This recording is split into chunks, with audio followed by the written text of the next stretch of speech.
नमस्कार दोस्तों, दिल से स्वागत है आपका हमारे इस मोटिवेशनल लिनय यूट्यूब चैनल में। तो दोस्तों, वीडियो को बिना देरी किए शुरू करते हैं। दोस्तों, अक्सर आपने सुना होगा कि दुनिया में दो तरह के लोग होते हैं। एक वे जो छोटी सी प्रॉब्लम आने पर घबरा जाते हैं और दुखी हो जाते हैं। दूसरे वह लोग होते हैं चाहे कितनी भी बड़ी मुश्किलें उनकी जिंदगी में आ जाएं, लेकिन वह हमेशा खुश रहते हैं, हर प्रॉब्लम में अपने आप को संभाल लेते हैं। एक वे जो जिनके पास सब कुछ होते हुए भी लेकिन फिर भी वह हमेशा दुखी दिखते हैं। आपको हमेशा वे दुखी ही मिलेंगे। और दूसरे वे जिनके पास कुछ हो या ना हो लेकिन वह आपको हमेशा खुश दिखते हुए मिलते हैं, मुस्कुराते हुए मिलते हैं। आज हम ऐसे ही एक मोटिवेशनल स्टोरी के बारे में बात करेंगे। यह कहानी ऐसी है कि आपके जीवन में हजारों मुश्किलें या बड़ी परेशानियां क्यों ना आ जाएं, लेकिन यह कहानी आपको हर मुश्किल में रहना और मुस्कुराना सिखा देगी। एक फकीर एक देश की यात्रा पर निकला। जब रास्ते में रात हो गई तो वे एक व्यक्ति के घर में रुक गया। उस व्यक्ति का नाम था आनंद। आनंद ने उस फकीर की खूब सेवा की और दूसरे दिन आनंद ने फकीर को उपहार देकर विदा किया। वह फकीर आनंद की सेवा से बहुत खुश हो गया और दुआएं देने लगा कि हे भगवान, आनंद को हमेशा खुश रखना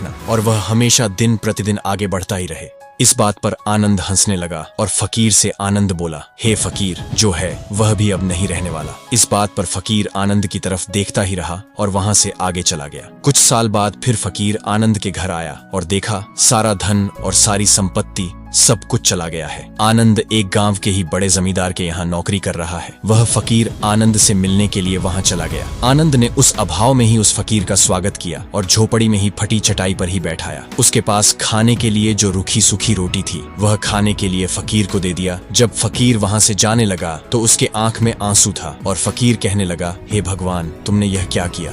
तो आनंद फिर हंसा और कहने लगा, अरे फकीर, तू क्यों दुखी हो रहा है? ईश्वर हमें जिस हाल में भी रखे, हमें हमेशा खुश रहना चाहिए, उसे धन्यवाद देना चाहिए। समय सदा बदलता रहता है और इतना ही नहीं, यह भी नहीं रहने वाला है। इस पर फकीर सोचने लगा कि मैं तो केवल वेश से ही फकीर हूँ, लेकिन सच्चा फकीर तो तुम हो आनंद। कुछ साल बाद फकीर फिर से यात्रा पर निकला और आनंद से मिला और देखा तो देखता ही रह गया, क्योंकि सब कुछ बदल चुका था। आनंद अब जमींदारों का जमींदार बन चुका था। उसे मालूम हुआ आनंद जिस जमींदार के यहाँ नौकरी कर रहा था उसकी कोई संतान नहीं थी और अपनी सारी संपत्ति और जायदाद आनंद को दे दी। फकीर बहुत खुश हो गया और आनंद से कहा, अच्छा हुआ वह जमाना गुजर गया, भगवान करे अब तुम ऐसा ही बना रहो। ये सुनकर आनंद फिर हंसने लगा और कहने लगा, फकीर, अभी भी तेरी नादानी बनी हुई है। फकीर ने फिर आनंद से पूछा, क्या यह भी नहीं रहने वाला? तो आनंद ने उत्तर दिया, हाँ, या तो ये चला जाएगा या फिर इसको अपना मानने वाला ही चला जाएगा। यहाँ पर कुछ भी रहने वाला है ही नहीं। अगर कोई चीज सर्वशक्ति है तो वह है हमारी आत्मा, वह है हमारी मन की शांति, वह है हमारे मन का सुकून, और बाकी जो कुछ भी है वह हमेशा रह नहीं सकता। फकीर ने आनंद की बातों को बहुत ही ध्यान से सुना और वापस चला गया।